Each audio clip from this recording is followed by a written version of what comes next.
Hai, halo teman-teman. Kenalin, aku Maharani BCST dari kelas 10D. Di sini aku akan berbagi materi pada kalian semua. Pernah kepikiran nggak, sebelum ada Jakarta, Bogor, atau Bekasi yang macet kayak sekarang, wilayah Jawa Barat itu dulunya adalah kerajaan raksasa. Yap, hari ini kita akan membahas kerajaan Tarumanagara, kerajaan Hindu tertua di Jawa yang punya raja legendaris dan peninggalan-peninggalan yang unik. Penasaran? Yuk simak videonya sampai habis. Kerajaan Tarumanagara. Kerajaan ini berdiri pada abad ke-5 Masehi oleh Raja Jayasinghawarman. Kerajaan ini merupakan salah satu kerajaan tertua yang dikenal di Kepulauan Indonesia. Kerajaan Tarumanagara adalah kerajaan yang bercorak Hindu atau aliran Wisnu. Jadi, Raja Jayasinghawarman adalah seorang pendeta yang berasal dari India, tepatnya dari daerah Salangkayana. Raja Jayasinghawarman mengungsi ke Nusantara karena di daerahnya diserang dan ditaklukkan oleh kerajaan Magadha. Saat tiba di Jawa Barat, Raja Jayasinghawarman meminta izin kepada Raja Dewawarman ke-8 Raja Kerajaan Salangkanegara yang berkuasa pada masa itu untuk membuka permukiman baru. Setelah mendapatkan persetujuan, Raja Jayasinghawarman pun membangun kerajaan yang bernama dengan Kerajaan Tarumanagara. Asal-usul nama kerajaan. Nama Tarumanagara berasal dari dua kata, yaitu Taruma dan Nagara. Nagara memiliki arti kerajaan atau negara, sementara Taruma atau Nila diambil dari nama Sungai Citarum yang membelah Jawa Barat, disesuaikan dengan letak kerajaan Tarumanagara berada di tepi Sungai Citarum. Tetapi juga ada yang mengatakan berasal dari pohon tarum yang banyak tumbuh di wilayah tersebut. Lokasi kerajaan.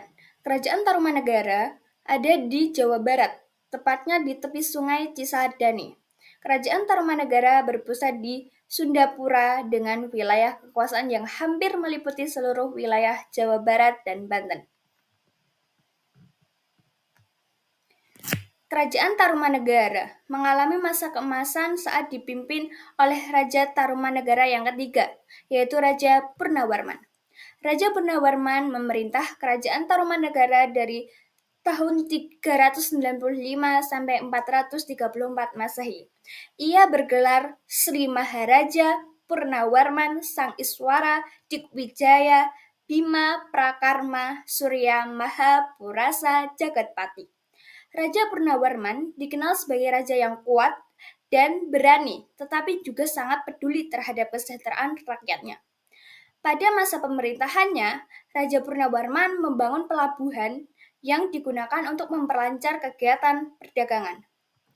Selain itu, juga dilakukan pengaturan aliran sungai yang berfungsi sebagai irigasi untuk pertanian sebagai hasil panen, sehingga hasil panen masyarakat semakin meningkat.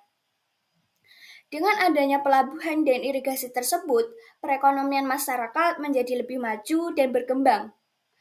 Tapi tidak hanya itu, dalam bidang ekonomi. Tapi tidak hanya dalam bidang ekonomi saja, Tarumanagara juga memperluas wilayah kekuasaannya di daerah Jawa Barat.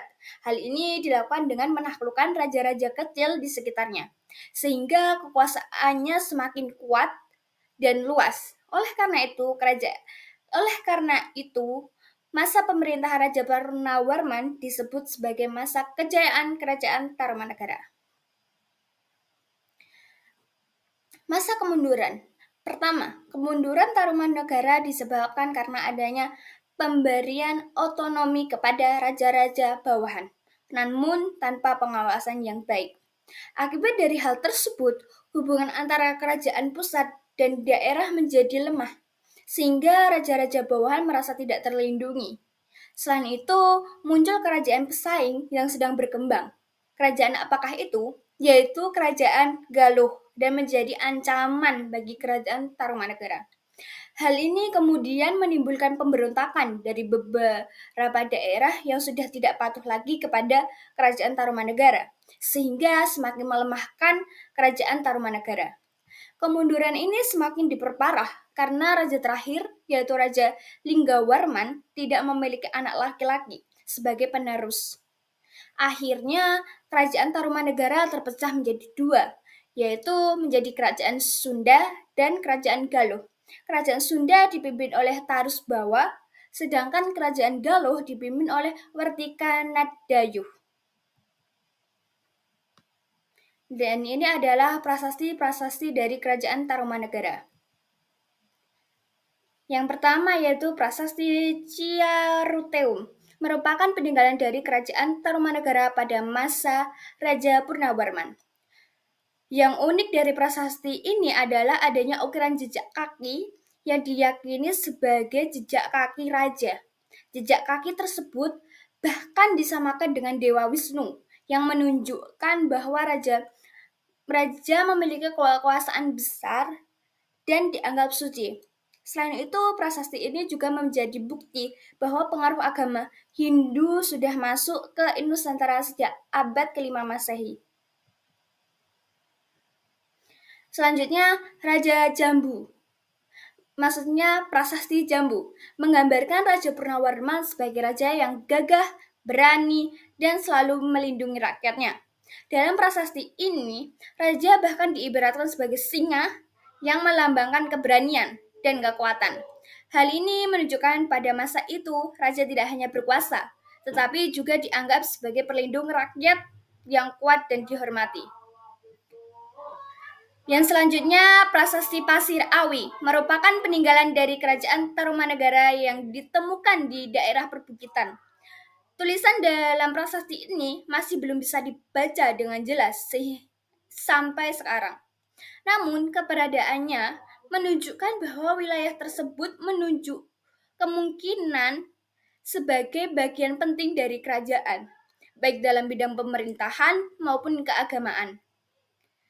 Selanjutnya, Prasasti Tugu menceritakan tentang proyek besar yang dilakukan oleh Raja Purnawarman, yaitu penggalian Sungai Candrabaga dan Sungai Gomati. Tujuan dari proyek ini adalah untuk mengatur aliran air yang kemungkinan digunakan sebagai sistem irigasi.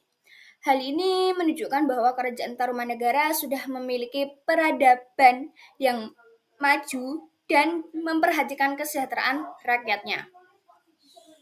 Prasasti Cidang Hyang ditemukan di wilayah Banten dan menjadi bukti bahwa kekuasaannya Kerajaan Tarumanegara itu cukup luas. Dalam prasasti ini disebut bahwa Raja Purnawarman adalah raja yang berani dan bijaksana. Hal ini menunjukkan bahwa raja tidak hanya kuat tetapi juga memiliki kebijaksanaan dalam memimpin rakyatnya.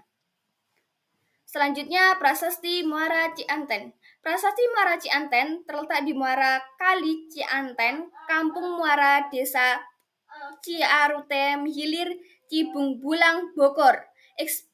Inskripsi prasasti ini belum dapat dibaca dan dipahat dalam bentuk aksara yang menyerupai sulur-suluran.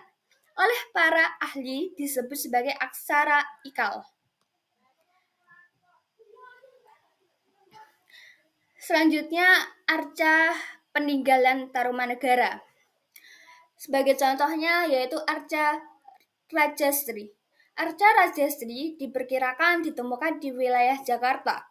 Berdasarkan bentuknya, arca Rajasri memperlihatkan sifat-sifat Wisnu dan Surya. Selanjutnya, arca peninggalan Tarumanegara lainnya, yaitu arca Wisnu Cibaya I dan arca Wisnu Cibaya II. Arca Wisnu Cibaya I, arca ini dianggap sebagai pelengkap prasasti Mulawarman. Arca ini diduga memiliki persamaan dengan langgam seni Pallava di India Selatan dari abad ke-7 sampai abad ke-8 Masehi. Arca Wisnu Cibaya II. Adakah ini memiliki kesamaan dengan arca-arca yang ada di Kerajaan Pala, yaitu yang berada di Bangladesh? Sekian presentasi dari saya dan pembahasan materi dari saya. Apa kurang dan lebihnya mohon dimaklumi dan dimaafkan. Itu beberapa materi yang bisa saya sampaikan terkait dengan Kerajaan Tarumanagara. Semoga bermanfaat bagi kita semua dan terima kasih.